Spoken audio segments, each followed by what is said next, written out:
All right, everybody, welcome to HGR on a Friday night. Happy to kick off the weekend here with some of the best that HGR has to offer. Stack field again tonight for the third night in a row.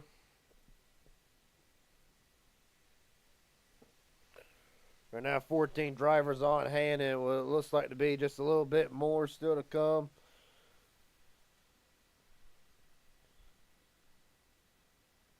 $21 actually right now. There's still going to be time for drivers to jump in and be able to jump in and race in on the action here.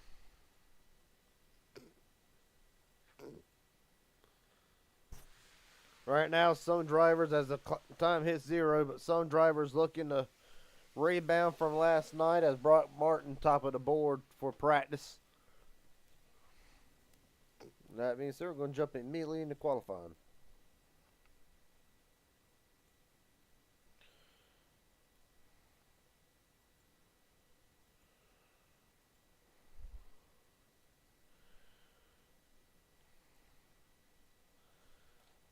Let's see, who's going to be the first one to go out there and lay down a lap?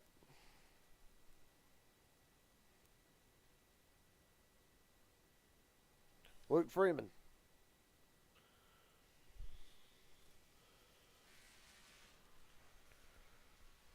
We have a Trans Am throwback here. Of course, the Gen 6 cars. You saw the other night on Wednesday night how action-packed they were.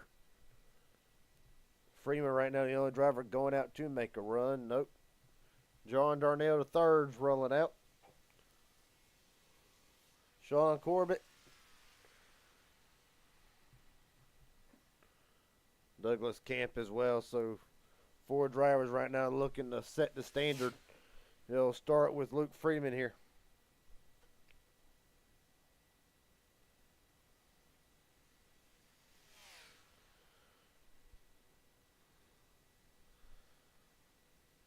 So we'll watch Luke Freeman, meaning that he will be the one posting the first lap.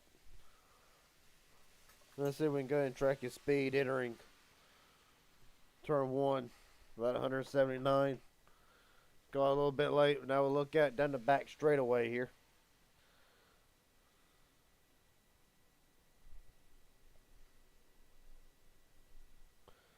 Of course, you saw the other night how the runs, they're so easily generated with these cars.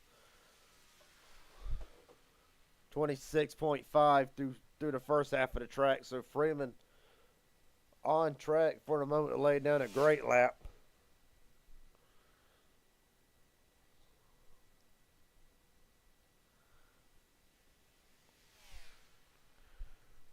Oops. So at the line, Freeman does not cut the apron. 184 mile an hour at the line, 52.858. We'll go to Douglas Camp real quick.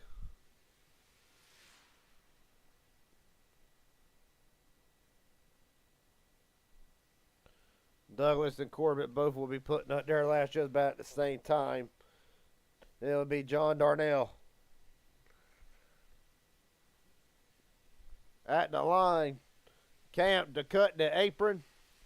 He'll get it. And Sean Corbett right behind him.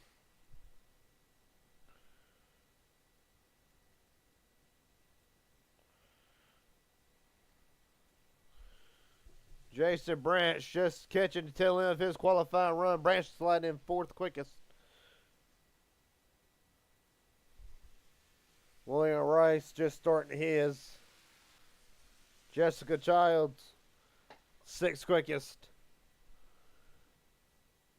See a lot of drivers now already starting to complete theirs. Dennis Caffey up, cutting the apron. You'll look at him. Caffey. Really, 2 drivers only able to really get into below the 52 ones.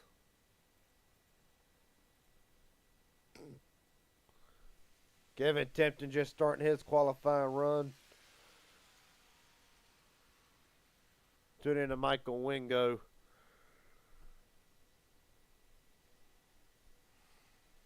And at the line, Michael Wingo, where does he run? 52.243. Rice ought to be right behind him. 52-1. William Rice goes into what would appear to be the lost it. William Rice P6 at the moment as we stand. Casey Sprinkle on deck. Sprinkle will not get the pole in his return, surprisingly. There's Brock Martin, the fastest man in practice. And right now, looking to keep the streak alive. Again, has not cut the apron. Had to figure out with some of these drivers how come cut the apron. Most of them do not do. A 52-1 will put Martin P12 at the moment.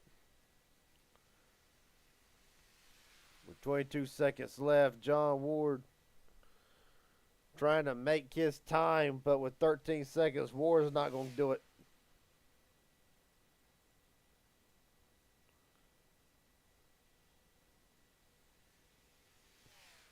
Two, one. Time has expired, and Ward will not get there.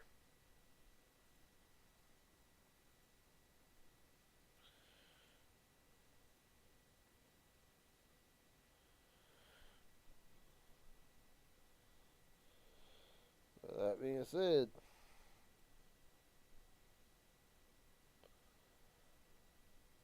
Sean Corbett not available for interview at the moment.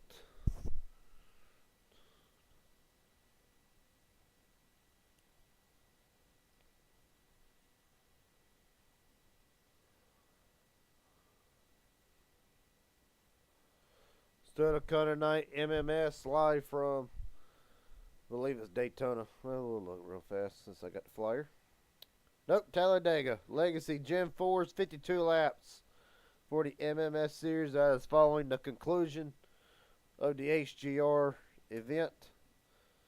And it will, qualifying will start at 10:20 p.m. Eastern Time. So we're not just doing HGR, we got another 52 laps of MMS.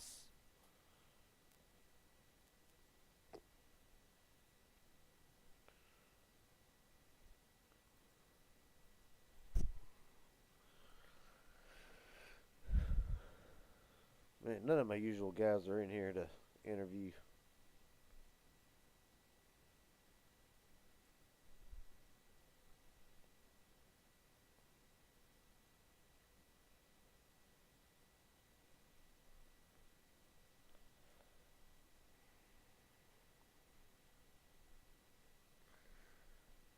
We'll pull up somebody here momentarily. We'll go through the grid first. Casey Sprinkle makes his return tonight to HGR. Missed last night. Sprinkle roll off third. Richard Elliott had a great run last night. Unfortunately, was not able to come away with the victory. There's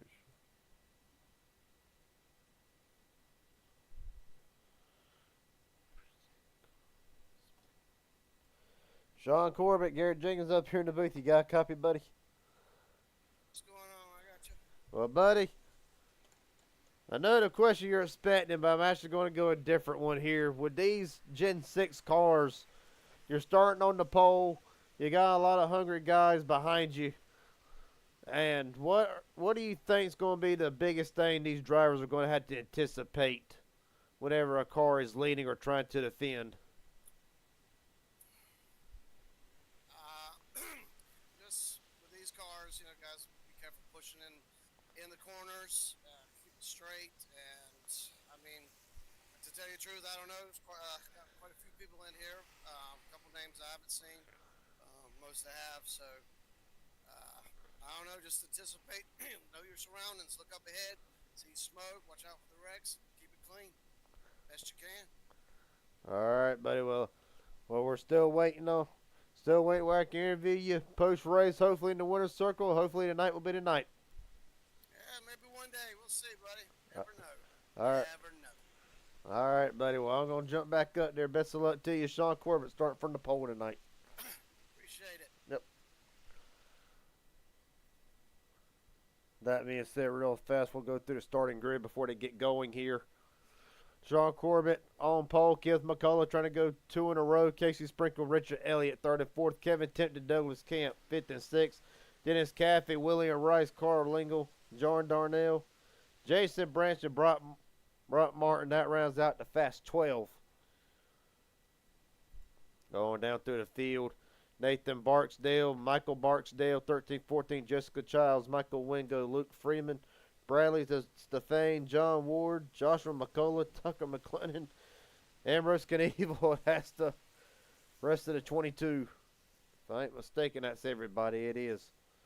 That being said, had to do that a little bit fast because we're going green. 42 laps from Talladega, Gen 6 tonight. We're rolling.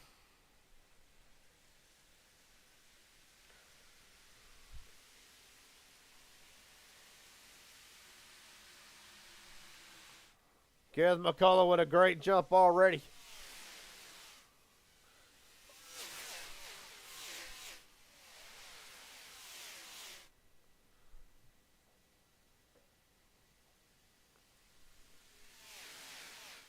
Down back straight, you see the great run that McCullough had, but unfortunately a sitting duck. And here comes Elliott right to the back bumper. A little bit of contact, trying to keep McCullough out in front. And McCullough, I believe that's what he wants. Wants to be able to control both lanes. Here comes Corbett with Sprinkle on the bottom. Off of 4, you see some drivers trying to go 3 wide already. And at the line, who will lead the first lap of the HGR race tonight? The man who won last night, Kenneth McCullough, out in front.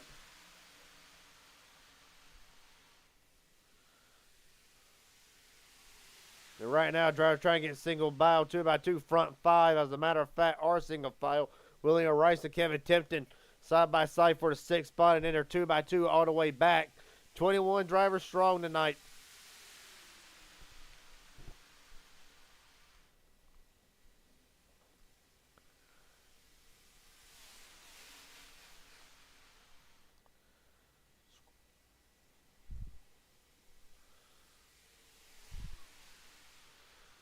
So right now, Kevin McCullough leads again, trying to go 2 in a row. Casey Sprinkle trying to make something happen on that outside lane, trying to get back up there. Sean Corbett starting the 3rd. They're starting on pole, and Richard Elliott pushing McCullough out just a little bit further. And right now, I think a lot of these drivers, the ones that raced Wednesday night, it was a bit of a chaotic race. Bit of a chaos race. They're already going 3 wide. I was about to say maybe they've learned just to ride for a moment, but it would appear that I am wrong as Michael Wingo pulling John Ward, Tucker McLennan on that 3rd lane. Wingo trying to make something happen, was in position Wednesday night during the Gen 6 race. Unfortunately, did not have no help on the final lap. 3x3 at the line. Give it to McCullough again, I believe. Nope, Casey Sprinkle. Right now, we look at Sean Corbett real fast. We're going to ride on board. We're going to see what this car is like in the draft.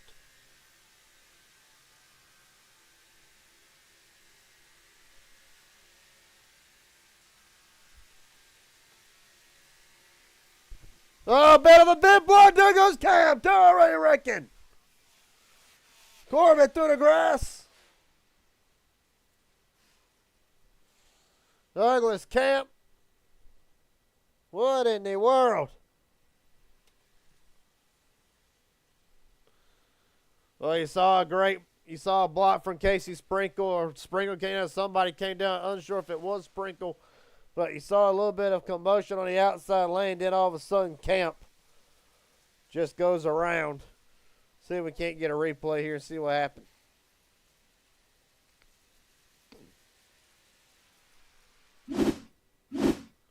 Oh, I gotta fix that. So you see Camp already around. Back it up.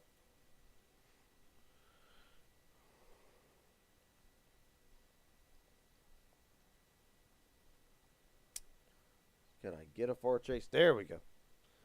We're going to look at it from Sean Corbett's POV here. So there's contact and that possible net code.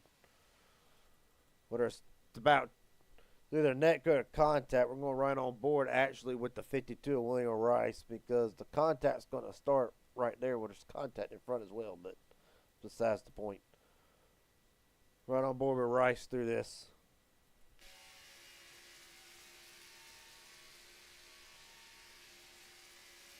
No. I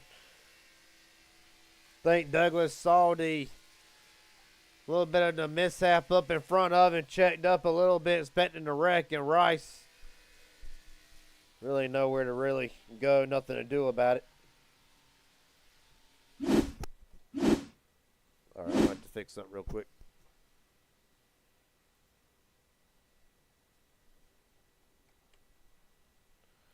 So as drivers come into the pits, this is what you're going to tend to see a lot. John Ward does win the race off of pit road. Casey Sprinkle all over the place trying to hang on to it.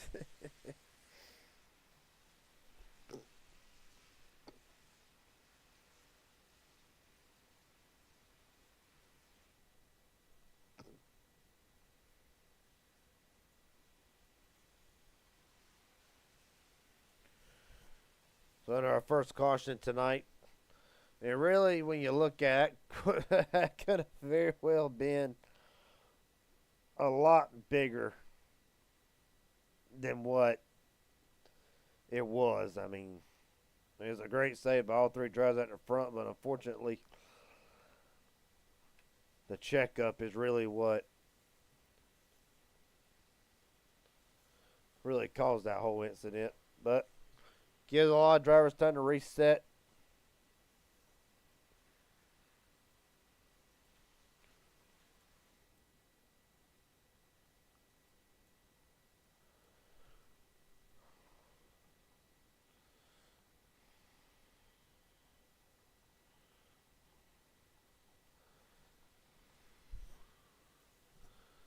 So as we stand, John Ward is out in front. Casey Sprinkle second. Michael Wynn goes worked up to third. John Darnell fourth. William Rice in the fifth position.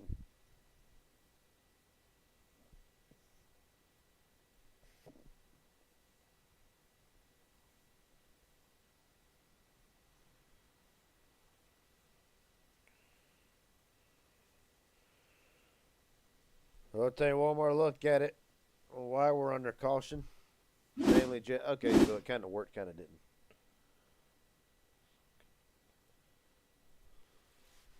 Well, actually, we need to rewind it just a little bit more.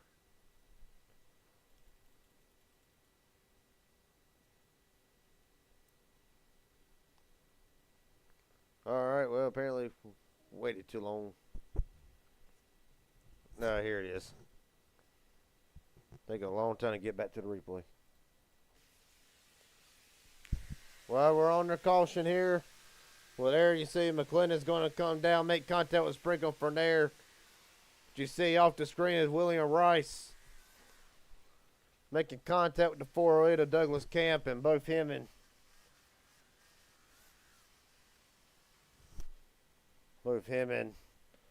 Corbett go through the grass.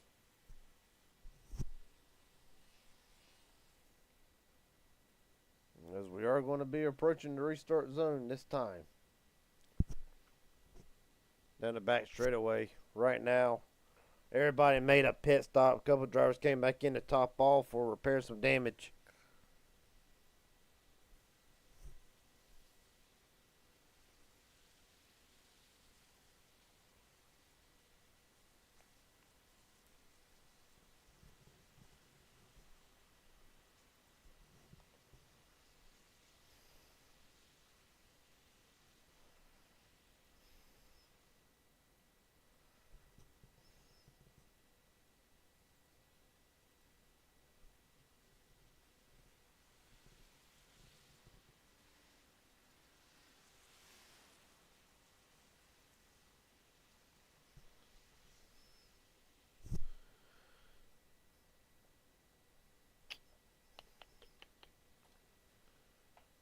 Of course, then.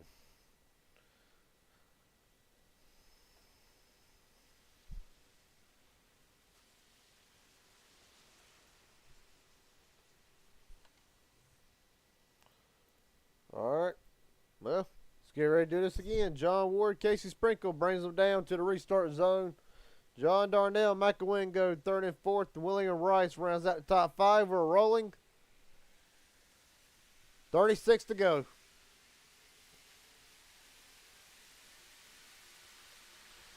Wingo not able to get to the back bumper of Ward. That's going to allow Darnell to really push the 59 forward in a moment. However, not quite clear enough.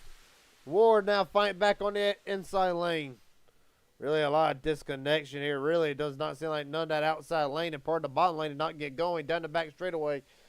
Casey Sprinkle, no surprise, being up front right now, trying to lead. Some more laps already has led two. And right now, John Darnell pushing him. But here comes the bottom. You see Ambrose Knievel now trying to make a third line work. You see Sprinkle all the way down to the bottom. Almost cuts off the 92 award. Now we're going to see what John Darnell can do up in this outside lane. See how great he can lead. Darnell, I believe, making his debut on the Raging Idiot Racing Network. Right now, look at the gap that Ward and Sprinkle have already. Michael Wingo probably a car length back behind with William Rice. Really, you see the outside lane has really deteriorated fast. Slipping all the way back, being led by 00 Michael Barksdale.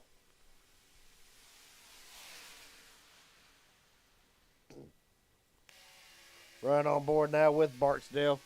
Oh, no, you're right on board with Keith McCullough Jr. We're really hear a whole bunch of lifting, though. We are going to get on board with Barksdale here in a second. Heard a whole bunch of lifting. It's very congested back there.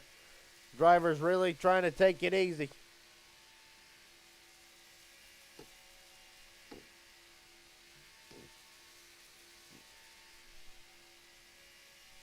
There's Michael Barksdale, finally. What you see now is actually trying to make a run to the outside. Trying to pull the outside lane right back together. We'll actually look by and see if he has any help. Right now you're looking at the 20. Nathan Barksdale.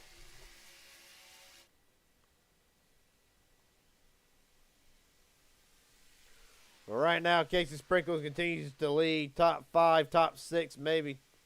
Actually, top 7 single filed out. Nobody really wanting to make that outside lane work. So at the line, Casey Sprinkle leads his 5th lap of the race.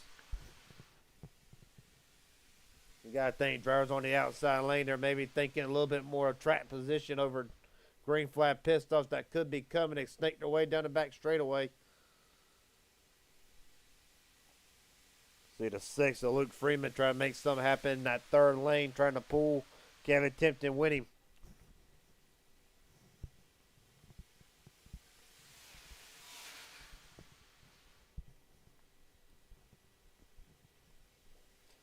See Timpton now up in the wall just a little bit way back there. You're going to lose some spots there. You're going to lose a whole bunch of spots because of that. Little brush against the wall coming off of 4 is going to fall him all the way back to the 20th position.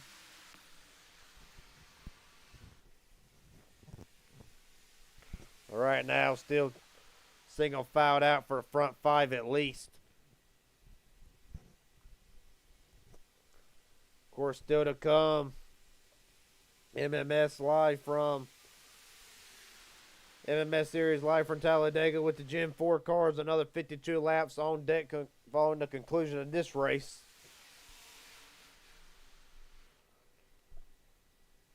So still plenty of action on a Friday night. You see now Tucker McClendon trying to make something happen. Did not have to finish. He won last night. Actually, I believe came in 2nd. Looking to go one more spot up.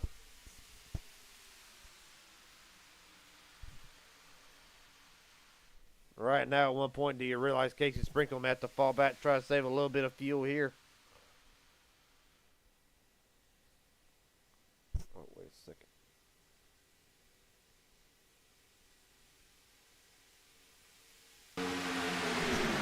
I'm not going to lie, the car's going to be heard on the broadcast. Okay, my mistake.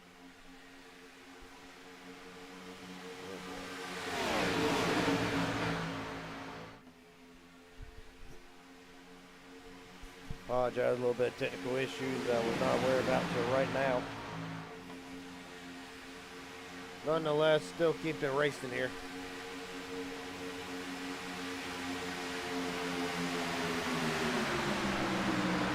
All right, now, for Casey Sprinkle, you know, what more do you really want to see?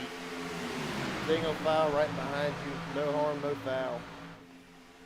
Knowing that they're too wide, bowing out behind you right now, if I was at top 5, I feel like I would be the safest at the moment.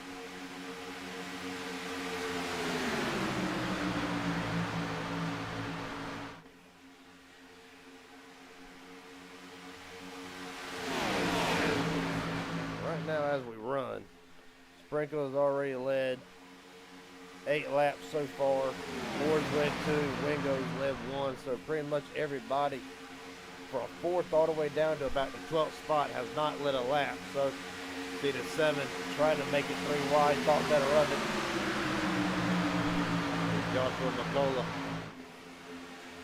trying to work himself up into a top 5 spot here.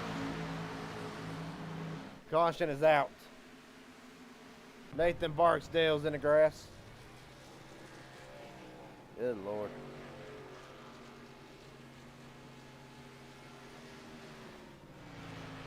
Barksdale will keep it there for a moment. We're going to go ahead and try to find a replay.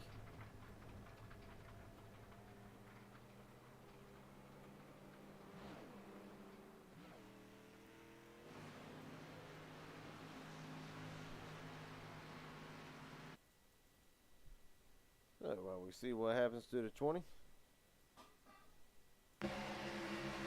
Right there again, one of them trying to making that third line, try to work all night. Gets 4 wide for the moment. Still 4 wide. The 00 gets into the wall. The 20 comes up into him, and they all just go around. Hard into the wall by the 20. It's just a product of, 4 wide racing. See there, 00 goes up. The 20's already kind of sliding up. Probably was not expected to be put in a 4 wide scenario, and unfortunately for the 20 of Nathan Barksdale, he'll get the worst end of the bargain. So will the 00 Michael Barksdale. So both Barksdales in trouble tonight under our second caution, and man.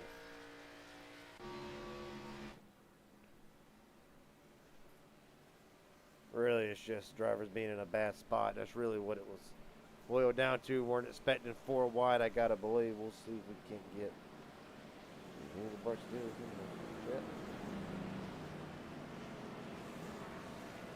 No, they are not.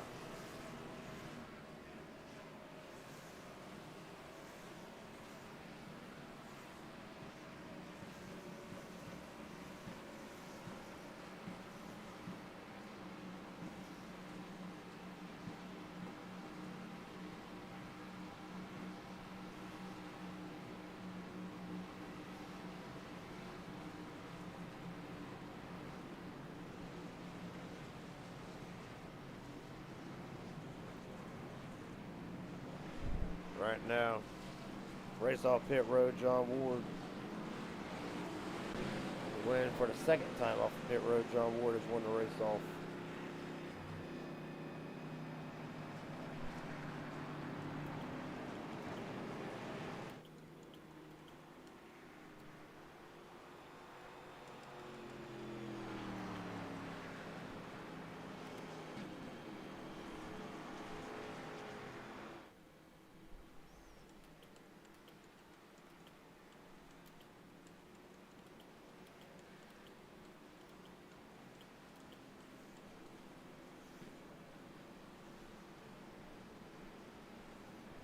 Right now, as they run, top 5, John Ward, Joshua McCullough, William Rice, Michael Window, and Keith McCullough Jr. That is the top 5. John Darnell, Ambrose Knievel, Casey Sprinkle, Douglas Camp, and Brock Martin rounds out the top 10.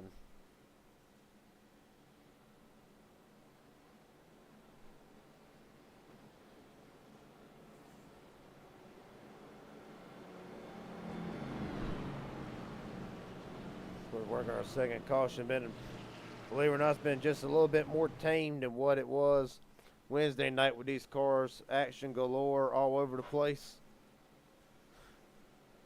At the end, Kevin McCullough, after being involved in 2 or 3 wrecks, would come back from the back to the front 3 or 4 times to get the win.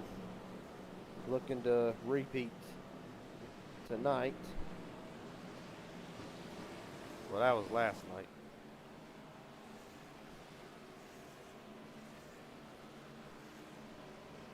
Of course, Kevin McCullough looking to go 2 in a row.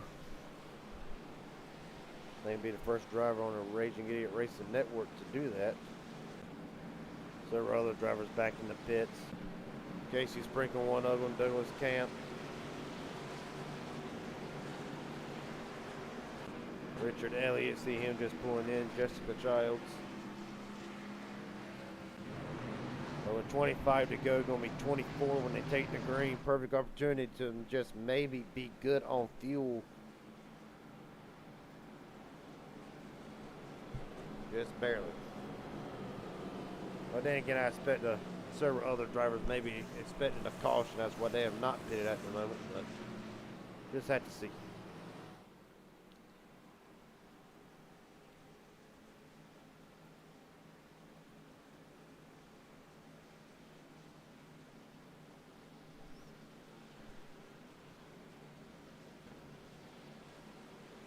They were just joining us under caution for the second time tonight. After Nathan Barksdale gets put in a tricky position in a 4-wide scenario and ends up, or Nathan Barksdale ends up putting him and Michael Barksdale up into the wall. Still plenty of time to get back up to the front. 25 to go. As of right now, it's going to be 24 when they take the green. Biggest movers of the race. After the pit stops, John Ward, Joshua McCullough both up 18 spots. Ambrose Knievel up 15. Michael Wingo up 12. Who are your biggest movers since the caution and the pit stops from where they started tonight?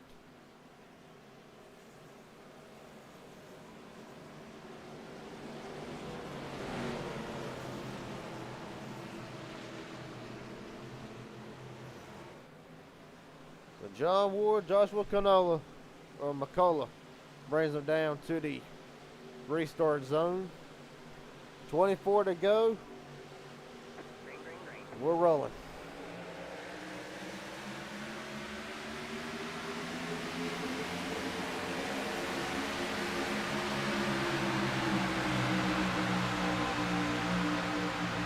Great start for the bottom lane, a little bit more organized than what the outside lane is.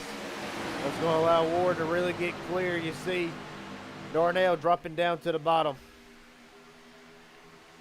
Here comes the run down the back straightaway. Joshua McCullough even with Ward now as they head into turn 3. And we're going to take a quick commercial break real quick.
All right, we're back from commercial break. Apologize about that.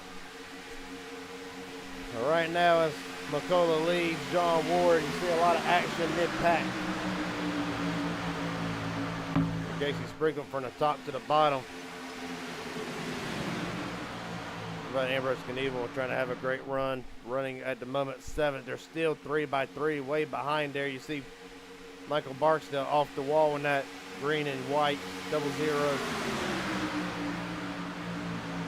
Kevin McCullough said he started waiting. He wants to get to the front. He's Casey Springle's going to put. Oh, Springle's going to turn McCullough. All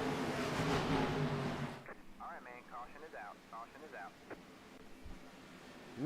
Massive damage. There's McCullough. The 02 of Richard Elliott's involved. Massive damage to the 03.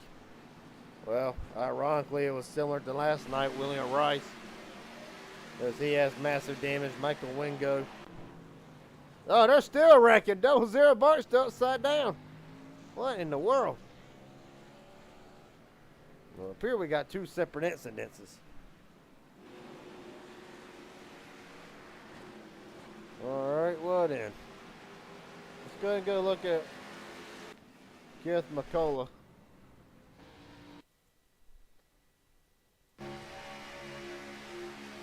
We're hearing 3. Sprinkles pushing. Right there, just a little bit of a bad tap. Makes the 03 come down to Rice. McCullough hard into the wall. Gets, killed by Richard Elliott. Sean Corbett doing some evasive driving. Good gosh, too mighty. Anyway, they're still wrecking up ahead. We'll have to look at that right here.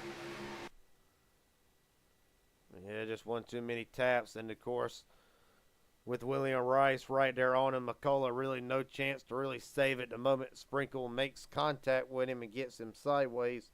Rice is all right there, and a massive shot. Carl Lingle barely getting through. Well, that happens there. There's Elliott going upside down and over. Kevin tempted as well. Massive impact. So Michael Wingo gets damaged. So we'll see. Now what happens up in front is the second question.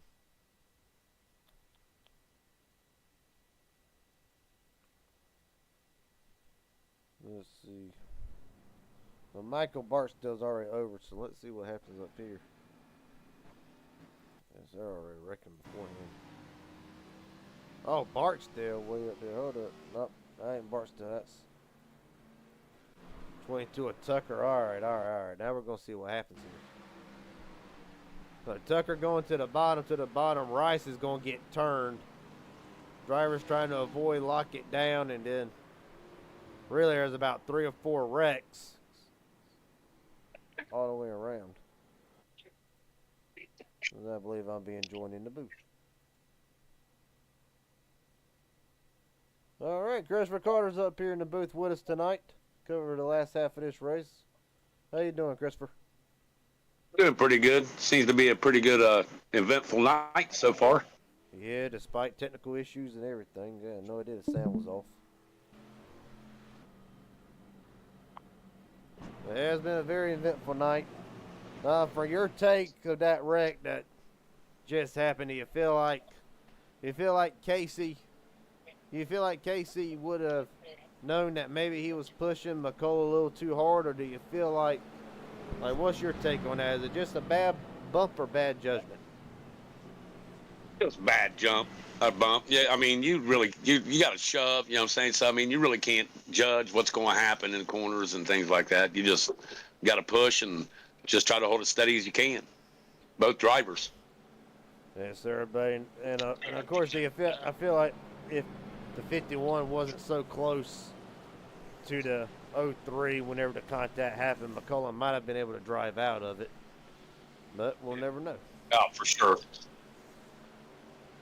Right now to re-rack the top 5, Joshua McCullough, John Ward, John Darnell, Carl Lingle, and Jason Branch. That is the top 5. Out of these, out of a star-studded 51, or not 51, I was looking at William Rice at the bottom. Out of a star-studded 22 cars, who's your favorite? Who would you trust to push you if you're going to the lead from deep in the pack? Kenneth for sure. Me and Kenneth have been pushing each other for over 5 years. So Kenneth for sure, John Ward, Sean Corbett, you know what I'm saying, drivers like that. The guys I have been racing with quite a few times. There's a few other ones, though, out there. Yes, sir, for sure. I'll tell you one, he'll push you until he's clear, but that would be the 59 Casey Sprinkle. They're well known, wanting to lead the outside lane, getting up there to the lead. Do you particularly see a dark horse in any of this, just from these drivers out here? Is there a particular dark horse or some driver that we might even overlook on a weekly basis? I would have to say probably be honest with you, probably Wingo's about due for another one. McClendon, you know what I'm saying? But Yeah. I mean, everybody out here has got a chance to win. They're all good drivers, so there's really not a dark horse to me in this field here right now. Nah, because anybody telling you, as long as you're not a lap down, William Rice is in the pit still. As we're about to approach the green flag as soon as they get off the 4. I'd have to tell you, when I look at a pusher, I look at a pusher with the experience and the patience. And from judging what you said earlier, both the McCulloughs do fit into that slot very well. Of course, they will be in action later tonight following the conclusion of this race with 19 to go. Going to be 18, so we're actually going to be pushing TV time just a little bit. But it is what it is. Josh McCullough, John Ward brings it down to the United Rentals restart zone. Let's re-rack it again.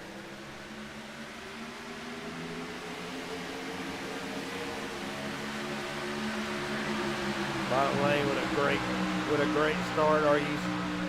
Are you surprised that the outside lane's not as connected as they are right now? That doesn't surprise me at all. Not in these ones. Not in these cars here.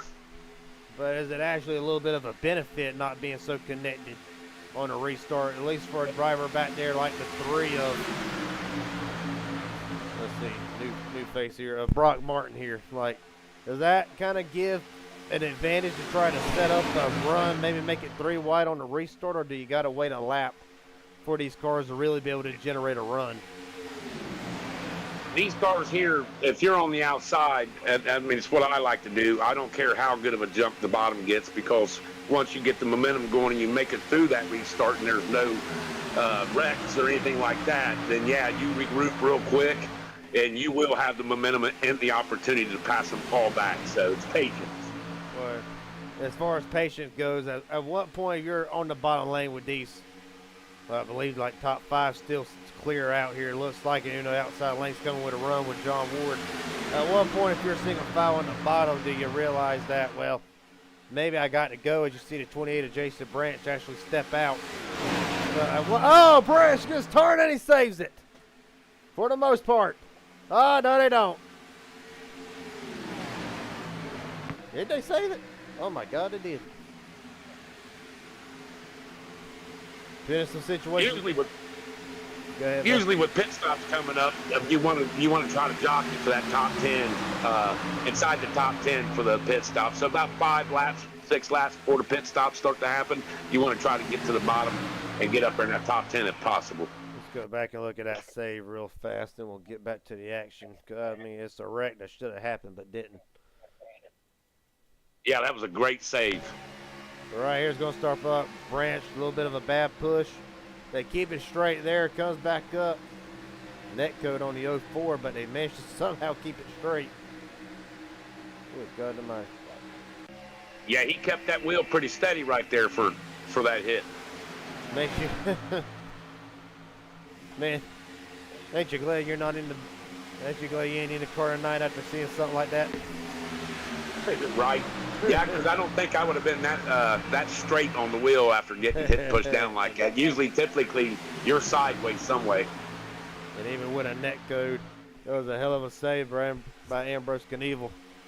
So right now they're single file down back straightaways. This just to, what is the strategy this late in the run to really, well not late in the run, but late in the race, to run single file? Is it just drivers trying to think they can save just a little bit, or is it pretty much just waiting and sizing up the runs? Like, what's the strategy with 15 to go running single file?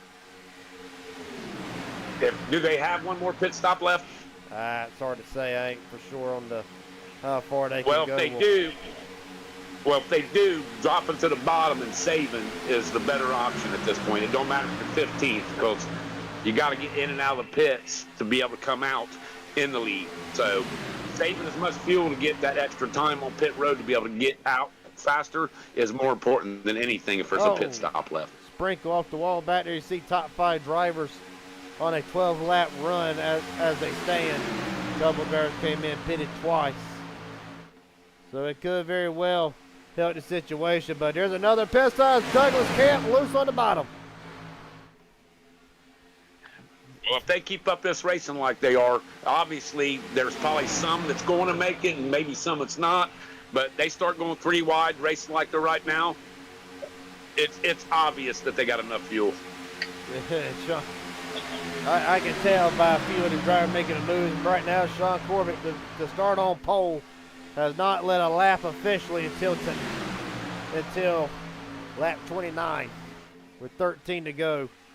And Corbett, you know, I talk on the broadcast a lot that, you know, Corbett's one of them, a factor every time we go to a race, and has the speed, has the car to do it, and unfortunately just gets snake bit. Is that just a little bit of a dry spell that drivers are going to go through at some point, or do you just feel like luck just ain't been on the 45 side? Nah, sometimes it just really sticks with you, and you have some bad weeks. Sometimes that stuff lasts for a couple months before you shake it off. Right now, Corbett. Sean Corbett's a great driver. Yeah. Yes, sir, he is. He is openly admitted he is ready for this win. Several times, Casey Sprinkle trying to make a third line work, not able to make it happen. William Rice returning to the track, 7 laps down at the moment. The only retiree of the race so far, Jessica Childs, out of the race and potentially done for the night. Oh, Rice! Hang on to her, buddy. Good God. How many lives have they just lost now? Started with 9. There's been about 3 saves. What, 6? I'm telling you, these things get loose. When you start to lose it, she'll bite you. They get loose quick. Now, and what really caused? I mean, also we know a bad push, but how strong do the aerodynamics play in how a car's handling as we work 11 to go right now? So how does it? Like, is there a certain place you cannot pack air on one of the cars, otherwise it'll make them loose or tight? Like what are the scenarios? In these cars at this track, you want to try to not push through the corners. If you have to, if you don't have to, you just push with the air. But the worst time is when you get on the old tires. Like they are right now, they're kind of some little wore-out tires. So when you start pushing down the straightaways and these things here, the driver that's being pushed, he has his hands full all the way down to the straight seat. It's a job to keep these things straight being pushed. Is that just from the package that they have on them, or is that a little bit of some horsepower to play along as Casey Sprinkles reclaims the lead for the moment? A little bit of a tight action. Oh, Corbett! Good God Almighty! It's definitely the package they got on these cars, but it even gets worse when you're 2 or 3 wide because the air just is so dirty from the front all the way to the back that it's just, they're a handful, man. When you see these guys save these cars wide open like this, you know that they're a good driver can wheel a car. That's a fact. Yes, sir. Right now, Kevin McCullough again trying to go 2 in a row. Live on the Racing Idiot Racing Network and in the High Gear Series. And he'll drop back down to Brown Brain Richard Elliott, who had a great run last night. Oh, there goes Wingo. God almighty, man. Third caution of the night with 9 to go, and it's been an up and down night for Michael Wingo. Now you go back and look at that. That could have been dirty air, believe it or not. I really couldn't see it happen, but could have been dirty air. Go ahead and look at it real fast here. Getting pushed by Joshua McCullough. Top of 3.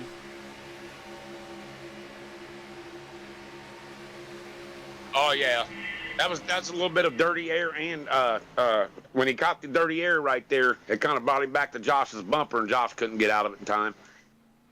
Michael Wingo does get a meatball out of that. Has already used one fast repair, so tonight probably done for the 25.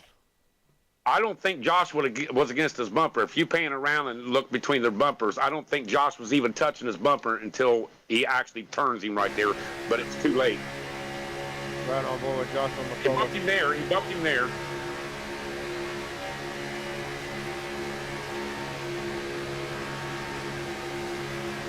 Yeah, see Wingo get loose? Yep.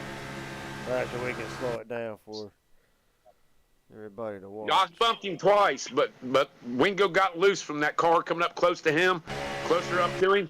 They got him loose. Right there, a little bit of a slow motion look, and yeah, The wiggle. there's the wiggle, That- sends him up, and That's then, the wiggle.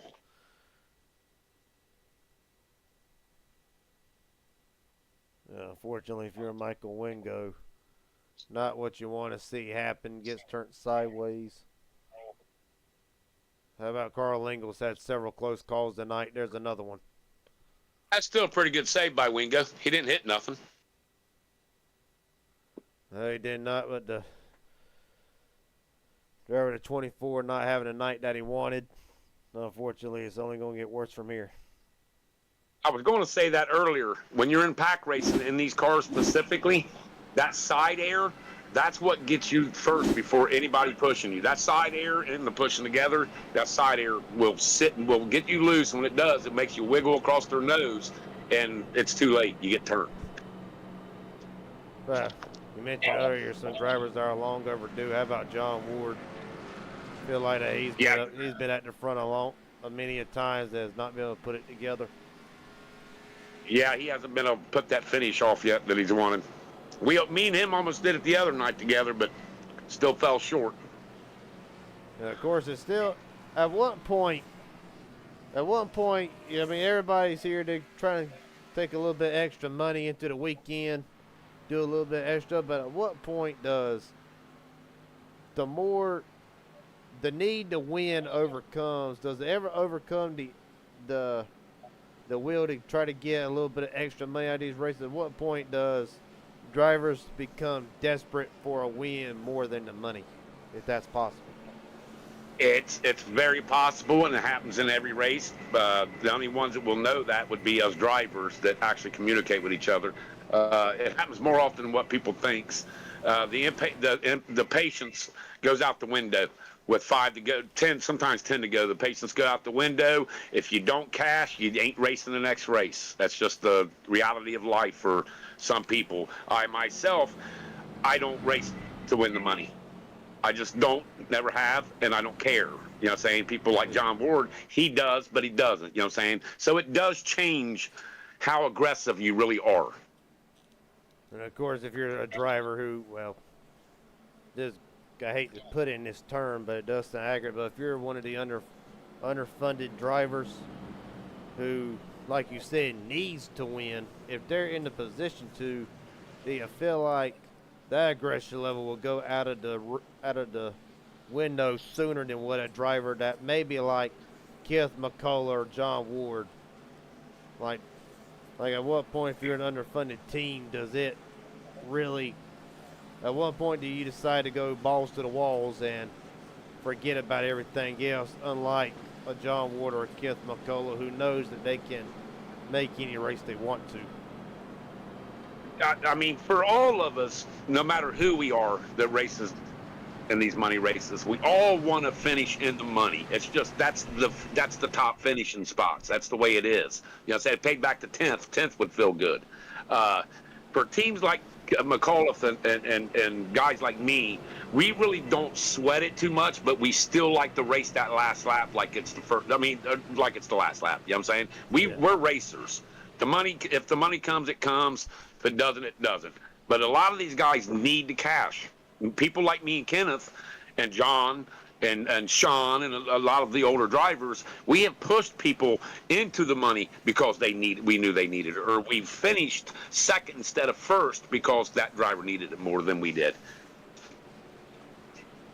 It has a whole new perspective on racing here. We're going to take the green flag with 5 to go. And if it's anything like it was Wednesday night with these cars, I feel like an overtime is coming. Question is, how many are we going to use? The way this race is going, I would have to guess at least.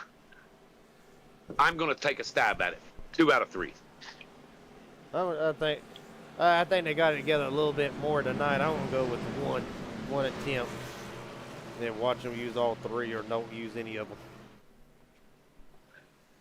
They'll make us both look like we couldn't guess it if it was our life depended on it.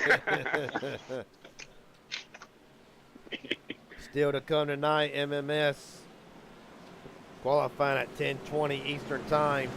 52 laps for the Gen 4s from right here at Talladega. As a matter of fact, I feel like some teams are already starting to unload them. But that's for a few minutes, just as 5 to go. Richard Elliott, Ken McCullough, Brandon down to the United Rentals restart zone. We are rolling. 5 to go. Carter, hold on to your beer. Here we go.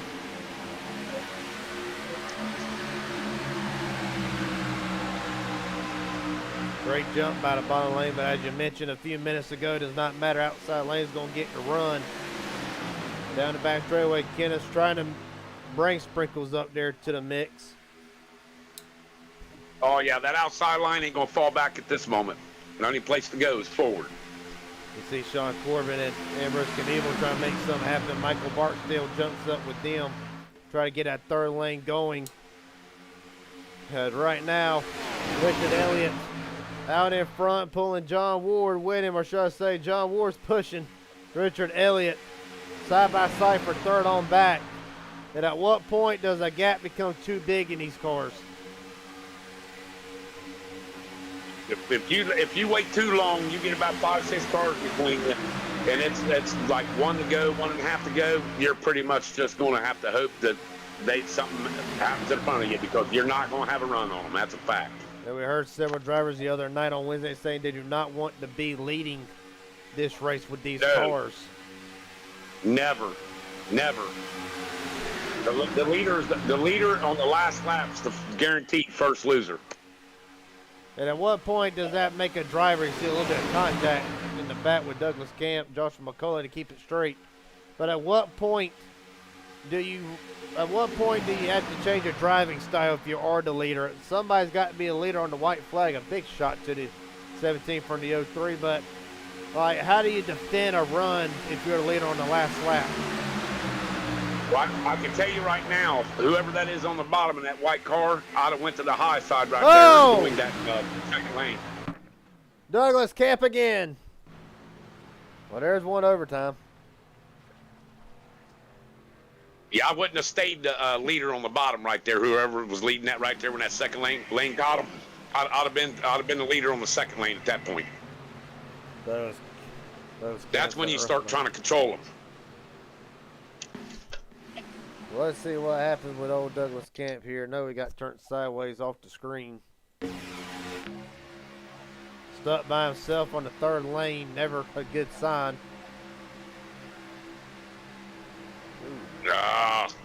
He came down a little bit too close, trying to side draft too hard. Of course, is that really the only option? Really, that one car that's stuck on the outside lane. We'll look at it in slow motion here. Yes, that's the only option you got when you're the only car out on the third lane. Is you got to side draft as hard as you can to slow them down so you get by them. Eventually, somebody will jump up. Yeah, he side drafted a little too hard, unfortunately. And we talk about 9 laps. Carl Lingle able to avoid yet another one, and luckily that ain't as big as what it could have been. Yeah, no, that was another pretty clean wreck right there. Unfortunately, it will send us into overtime. So again, desperation about to start kicking in as Douglas. If he'd have been a little bit more patient with that, Jim, he probably would have got about 10 of them cars on that high side. Because they're checking up from the push, and he's not. It's clear daylight for him. Right now, not much he can really do about it other than regroup, get ready for overtime. We'll look at the pit link here one more time before anybody decides to go into the pits. A lot of drivers on an 18, some a 24 lap stint. So at what point do you feel like, have they saved enough for multiple overtimes? Did they even plan for an overtime? I would have to say from the last time they pitted, some of these drivers got to be super close. That would just be my guess. Look at John Ward, 25 laps. On down through the field. Freeman, Timpton, McCullough, Barksdale, Lingle, all these drivers on a 20. Oh, what in the world? What has happened up there up top? Was that on purpose? What was that? I have no idea, but we're going to go. Must be a full moon out tonight. Technical issues with the broadcast. Few wrecks here. We'll look back at it. Not sure. William Rice several laps down trying to get a spot back, and does the 17 warming his tires and come up. That's what he did. William Rice didn't announce that he was probably coming on the high side right there. 17 didn't know it. At the end of the day, William Rice already had to use one fast repair. So the night is done prematurely for the 51. Unfortunately, not how he wanted it to go out. Really messes up a lot for the 17 as well with Dennis Caffey. Well, took out 2 cars these guys ain't got to worry about. No. I can tell you right now, John Ward gets cleared from that bottom and him and Kenneth hook up, it's all on. See, look at the damage on that 17. Do you feel like that's going to actually hinder? Yeah. Yeah, he's done. I say, well, it is going to hinder. That'd be stupid if it doesn't. But I say about how much of severity and what do you feel like some drivers behind him is going to try to do? You know, McCullough's going to want to try to get. If he doesn't go, McCullough should stay off his bumper a little bit here on the start. That's what I would do after seeing that. And if he doesn't go, per rules, if he's dropping that fast, the only chance you got is to go to the high side and pass him before the start-finish line. You can't he's going to cause a wreck. So if he realizes he's not going, what he should do as a driver is let them know that before this goes green, that if he doesn't take off, he'll move to the right and give him the middle lane. I do want to ask, you see a lot of drivers jumping around differently. Is there a choose tone part of this in this series? Because we see a lot of times drivers will jump either that or he's getting the EOL, one of the two. Yeah, Jimmy's got the lane choice.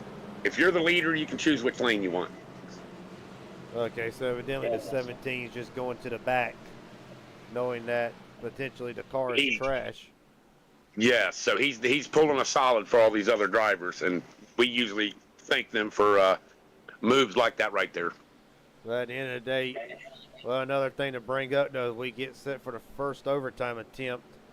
You mentioned if Ward and McCullough could get connected, then it would be all over. But now you see McCullough's on the bottom, Ward's leading the outside lane. At what point do you trust the 89 of Bradley Stefane? Who do you trust in this situation with one overtime and money on the line? Well, my trust would be if I was on the bottom and I was Kenneth, I'd try to get up there with that old veteran, John Ward, as quickly as possible. If not, then at this point you're going to deal with what you have to deal with, and they're already looking to see who's behind them right now, as all of us do. And if we can make a move to get in front of one of those drivers that's behind us that we do trust with the finish, that's what the move you have to use at that point. We're going to see how it works out. Still 19 drivers on the lead lap, make it 18 as Dennis Caffey's not returned to the racetrack. Of course, well, he has returned. I'm looking at Brock Martin. All that. Regardless, 19 to go. Sorry if I'm a little scatterbrained. It's been a long day. We're rolling. A bit of a checkup on the outside lane. That's really going to hurt Ward. Bit of a checkup on the bottom. Now, if you were Casey, would you have jumped up there and try to push Ward? I would have went around the car that didn't go right there in the top line. I would have left him hanging. I would have went high, and if somebody came with me, they did. They didn't, but I would have got by him. Down back Ward's going to be left out. Oh! There it is. Joshua McCullen, Vol Ambrose, Knievel, Kevin Tipton. I'm getting ready to say this. Getting ready to try to leave John out right there. John Ward keeps it straight, so did Casey Sprinkle for the moment. Ambrose, Knievel, Meatball. Kevin Tipton as well. Tipton has not used the fast repair tonight, neither has Knievel, so both of them coming up. We'll see what happens. Believe it or not, that could have been pre-planned for them not to push Ward right there, so that when they got the run, they would have went around him. And John, I think, realized that. We'll look at it from the far chase cam. So they go high. Oh, well, no, they didn't. I thought they did. The 22. Oh, no, McClendon. there it is. McClendon.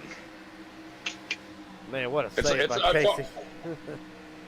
It's almost like McClendon let go of the wheel. See if we, glad you said that. Let's see if I can find his name. There he is. Of course, Tucker had a great run last night, finished second. Unfortunately, tonight, it would appear that is not in the cards. So they'll right on board with the roll bar here.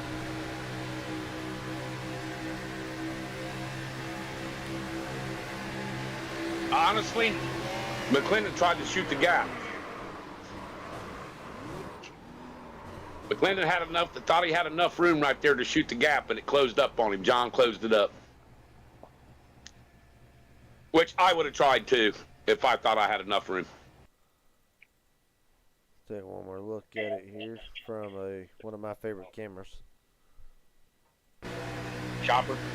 Yep, crash chopper cam. Yeah, watch. He tries to shoot the gap because he felt like it was there. Right there. He tried to shoot it, but it's too late. At the end of it, takes out Kipton, Knievel, obviously McClendon. Yeah, if McClendon would have tucked in on that bottom against that bottom lane right there, side drafted his right rear quarter, Maul might have made it through there. But you can't tell that inside a sim. You just can't. You got to go with your gut, and if it works out, it works out. If it don't, it don't. Right now, we'll try to get back TV one if I'm not mistaken. Yep, this is the second of 3 attempts. So, well, I thought I was right for a half a lap. Well, unless they're in the chat right now talking to Jimmy, talking about running it out, which you might want to jump down there and ask one of the guys, are they planning on running this out if the caution comes out, or is the race over when the caution comes out? Get 2 or 3 attempts on green, white, checker.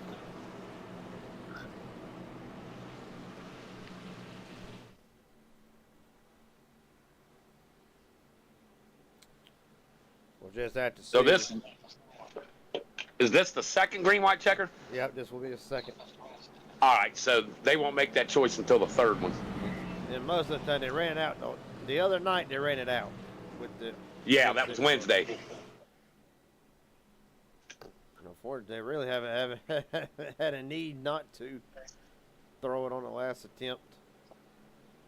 Well, the reason a lot of us guys will agree to that is because we all paid money to come in here, and we'd like to race it out. So the rules still apply. You're still not allowed to wreck somebody on the on that run out. You know what I'm saying? You're still not allowed to dump people. If you dump somebody that was and you're finishing the money, you're still subject to the rules.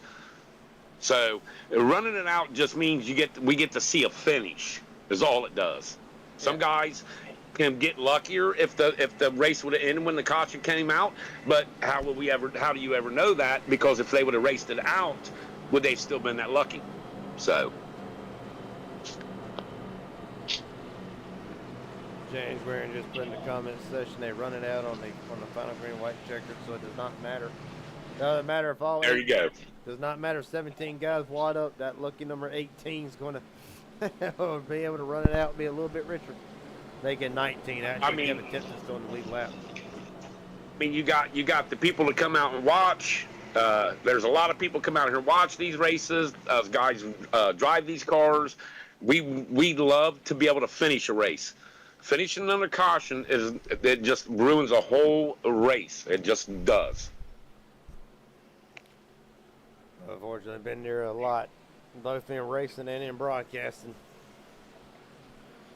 But a re-racket attempt 2 or 3 still to come. MMS at the top of the hour.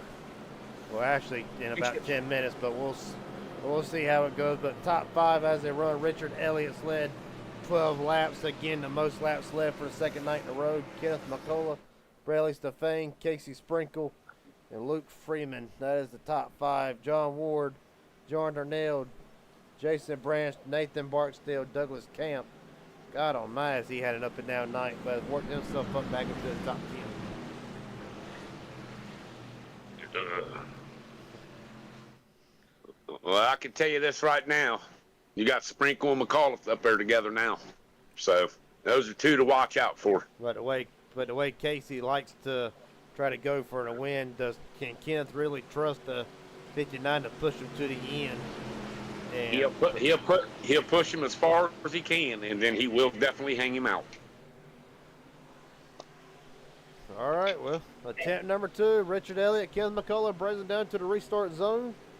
Let's try this one more time. Green flag, green flag. McCullough not going. If you're Elliott, why don't you jump? If you're Elliott, why don't you try to jump up right there and try to block that run coming from the outside? You know, he would have got caught for lane violation. He wasn't past that start-finish line yet. Just a little bit too soon then. That's actually going to hurt him. McCullough now down the back straightaway. Kevin McCullough trying to go 2 in a row. Sprinkle trying to get to the bottom. McCullough not allowing it. If I'd have been Elliott on that start, Jim, I would have chose the outside line because I'd have had Kenneth McAuliffe behind me pushing me. 3 wide, deep in the field. John Ward trying to make something of it without middle lane, getting pushed by Jason Branch. Sprinkle all over the back bumper of the 03. We're going to make it to the white flag, so whatever happens, happens. Kenneth has got to go up here at some point, which he chooses not to. He's going to stay down there and with faith that Sprinkle will push him.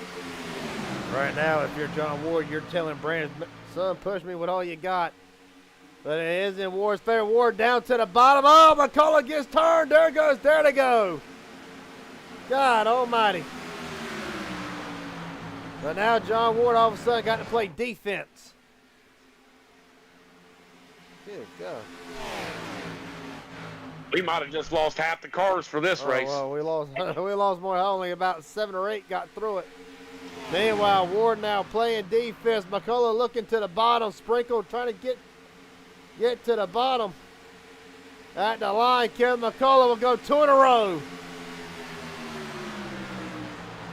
What a run. What a race. Similar to last night. That was my 2 picks right there, being that close to the front. Them 2 working together was going to be unbeatable. Sprinkle, if he could have found a way around McAuliffe right there, he'd have took it. That's a fact. But that was the wisest choice he could have made. Were you surprised that he did not try to take the 89 with him to the 3rd lane? Or at that point, was it just too much to do?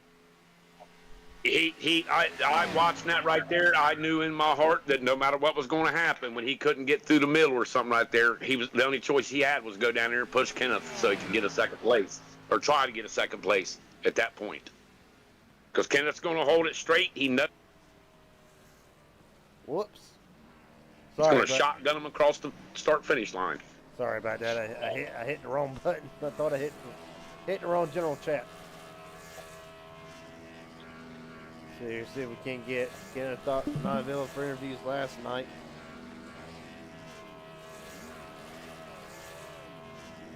See, top 3 burning down a little bit of contact. First time I've seen this.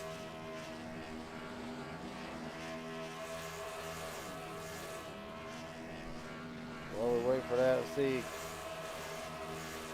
I think none of the top 3 in the Discord No, Kenneth and Sprinkle and them's over on their own right now. They may jump over here. I know Casey will. Oh yeah, Casey. Casey always wants to be interviewed. See if we can. Bradley Stefane's in here. We'll make this quick. Me and Kenneth were interviewed so much. Go ahead. Bradley Stefane, Garrett Jenkins up here in the booth. You got a copy, buddy? I got a copy. I was going. Well, buddy. P3 after a very intense race tonight. Did you feel like that there was something you could have done at the end of it? I mean, yeah, no. The part of me wanted to, but would have been risky. I really couldn't go anywhere. I was just gonna follow the guys in line, and really paid off. I know the inside line was checking up, outside line was coming hard in the last couple laps, but just really proud to stay in line. There's little, I don't know, someone got cattywampus in front of me and went to the inside, give us a little more room. We got up in the top 4 there, top 3, and it's unfortunate for them guys. I feel really bad for everyone who's got involved in wrecks that shouldn't have really happened, but it's racing here at Talladega, plate racing. That's how it is, and just proud to bring home P3. All right, buddy. Well, real fast, or anybody want to shout out or thank tonight, or Chris, do you have a question for him? No, I'm good. Just want to give a shout out to everyone who put this on board. Jimmy Crow, all the sponsors, all the competitors came out tonight. It was a blast. It was a struggle. It was a fun race, and ended up pretty decent for me. So we'll see you boys in the next one. All right, buddy. We'll say this though, Bradley. Good survival. Yeah, Yeah. yeah. It's a matter of survival out here. I just gotta say I got lucky tonight. I'm decent. I'm okay. I don't do this a whole lot. It's been a while since I've done some money racing, but starting to get back into it here and there, and it paid off tonight. I'm glad I came out and put on a good show for everyone watching. Yes, sir, buddy. It ain't all luck. No, it ain't. All right, buddy. Well, Bradley Stefane will come in third tonight. Appreciate your time, buddy. Yep. Thank you guys. Take care. Have fun. Yep. I'll have to make this one quick here. These next two. See if we can't. Kevin McCullough, Gary Jenkins up here in the booth. You got a copy? Try this one more time here. Kenneth McCullough, Garrett Jenkins up here in the booth. You got a copy? Yes, sir. I got you. Well, buddy, we're going to make this quick because I know we cutting it close here, but hell of a run. Get to go 2 in a row. Just tell me about really the last 2 nights and how patience really has worked into this type of racing. What was your take on the last 2 nights? I don't know. I don't think I've been too patient. I've been kind of trying to run hard and, trying to stay at the front. Just been wrecked in both of these back-to-back wins, but somehow or another found the front at the end when it mattered. Yes, sir, buddy. It was a hell of a drive from both nights. This type of car, I do got to say, do you feel like some of the carnage that we see with these cars, is it just to be expected with how these cars are able to handle and how they drive, especially getting the runs down the back straightaway? Yeah, you just get them huge runs. You ain't got nowhere to go. It's either, but then if you try to check up, there's a good chance you could lose the draft if you check up too much. So you kind of got to push when you can push and just try not to spin the guy in front of you the best you can anyways. Chris, you got any questions for him? I'll tell you this, Kenneth. When Jim Bob asked me about the last restart right there, and I read the field, the top 5, and I seen Sprinkle where he was, and you were where you were, I told him on the broadcast, those 2 right there are going to be hard to beat. I knew coming to the line, if it could have been Sprinkle behind you pushing that line, and he had the chance, he would have definitely passed you. But he only had one good choice right there, and he chose the right one. Yeah, I think Sprinkle there a lot. He did a good job there pushing. He said that was his favor for spinning me out earlier in the race. So, yeah, thank him. And thank Jimmy for putting these on. Yeah, man, that race was fun. Last 2 questions, and then I'll let you head on out and get ready. get ready to jump into your Gen 4s, which is coming up here in a few minutes. But question is, are you confident enough to feel like you can sweep the Friday night tonight, both here in HGR and MMS coming up? Hey, I'm gonna give it a try. I like these cars we're fixing to run. There's no right rear, grabbing the right rear in these cars. That's why I like them. It's kind of who's the best pusher and making the right moves instead of having to depend on somebody so much. All right, then last question for you. Is there anybody you want to thank tonight? Friends, family, sponsors, etc. The floor is yours. Yeah, I gotta thank Casey there, my teammate, and all the other teammates was in there tonight. Thank Jimmy for putting this on, and thank you for doing the broadcast and everybody tuning in and watching. All right, buddy. Best of luck to you. Congratulations are in order for the last 2 nights, but still one more to go. Congratulations, Kenneth. We look forward to talking to you at the end of this thing. Yes, And sir. all I got to say is, hell yeah. Hell yeah, let's go. That being said, one more driver, then I believe they've actually pushed back the time for MMS. So glad to see. But we'll get Casey Sprinkle in here. Casey Sprinkle, Garrett Jacobs, Christopher Carter up here in the booth. You got a copy? Yes, sir, man. Well, buddy, unfortunately, do not lead the most laps, but you will lead the second most at 10. Coming to that final restart, were you planning on pushing Kenneth through the end, or were you just waiting for the chance to maybe jump out of line and take the lead with 1 or 2 to go? With the payouts being 60 and 60 for first and second, and the $5 bonus for pushing, well, even if it wasn't different, yeah, I was with Kenneth all the way.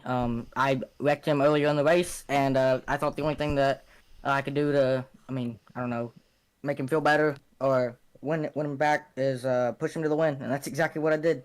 And we had a ton of help with on the bottom, and then on the top on the restart, John was pushing me, and then we went down, and then John got a big run. He had a little bit of damage, I think, that held him back a little bit, and then the melee on the backstretch after John went down caused everyone behind us except for Brad to really just die, and I got the help from Brad. He got me an air push. I went up there. John blocked Kenny. I gave Kenny a bump. He went back to the bottom. Brad stayed with me. I shot back low, pushed Kenny around John, and Brad went with me as well, which we got 1, 2, 3 there on the bottom. So it just feels good pushing the teammate to the win like that. Chris, you got any questions for him? I got to tell you, Casey, you two were my pick. Like I just told Kenneth when I read the restart right there and I seen you guys right there together. I didn't know it was same payout, but I said if you could have had the chance coming to the front stretch, you probably would have maybe stepped out and took the lead. But you chose the right choice. It was the best car to go with. That's the one I would have chose, and just about anybody would have chose.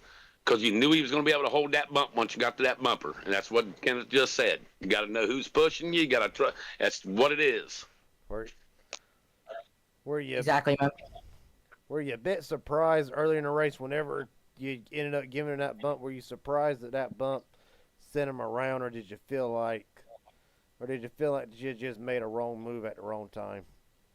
It was hard to get square with him. I was squirrely, and whenever I was squirrely bumping him, it got him squirrely, and then it looked like William was like a little, like half a lane up. Nothing of his fault, but whenever I bumped Kenny, I was just off center. It was completely my fault. I wasn't anticipating at all to be loose for some reason. It just felt like my car was loose a little bit all night. I didn't have no damage, and I just got on the right rear of him, and then whenever I toned him down a little bit, there looked maybe like the slightest net code, but it was completely my fault. I just bumped him right down into William, and then they came back up, and I feel bad for everyone else who got cleaned out in the wreck, so I apologize to all them people, especially Kenneth. All right, Casey, last question, then I'll let you go on. Anybody want to thank friends, family, sponsors, etc.? All my teammates, especially Kenny and Josh, they were helping me out the most there. I was helping Kenny out a ton. That was a ton of fun racing with him. Tucker for helping me early in the race whenever we won the third line. John for about, I think it was like 10 laps, 5 to like 16. He was pushing me, kept me out front for a long time. That's how I figured I would lead the most laps, but I didn't. And you for broadcasting, Jimmy for putting on the race. Thank you so much for what you do, Jim Bob. Yeah, no problem. Hey, Jim, I got a question. Yeah. Casey, Which one's the hardest? Being pushed or pushing? For me, I like being pushed, but it's not for the position matter. It's just because I would rather get toned than tone someone because I end up feeling I hate myself whenever I tone people like I did tonight. But yeah, I mean I've gotten more comfortable though pushing than I've ever been. Let me reword that. Which one's harder without knowing the driver behind you? Driver pushing you that you don't know or don't have a lot of confidence in, or vice versa? I probably pushing because I mean it's just I don't have chemistry if I don't know the person. I would hate to be pushing them. I'd rather be pushed by them. Just same with the first take. That's it. Good answer. Well, Casey, hell of a drive. Unfortunately, the win's not in the cars tonight. I look forward to seeing you next time. Hopefully, we'll see you run double duty later tonight with MMS. If not, buddy, then we'll see you at the next HGR event. Thank you. Yes, sir. Casey Sprinkles comes home third tonight. I don't know why I keep adding an S behind his name. Yeah, it's just Sprinkle. Yeah. I'll get it right. I'll get First this thing name. comes to my mind with his name is Cake Sprinkles. Still has That's an probably why you S. say Sprinkles. Still has an S on the back of it. We'll run through the finish result here. Kenneth McCullough comes out on top. Casey Sprinkles second. Bradley Stefane in third. John Ward, Sean Corbett round out top five. Douglas Camp, Luke Freeman, Carl Lingle, Nathan Barksdale, and Kevin Tipton rounds out the top 10. If you want to take the 11 through 18, you can.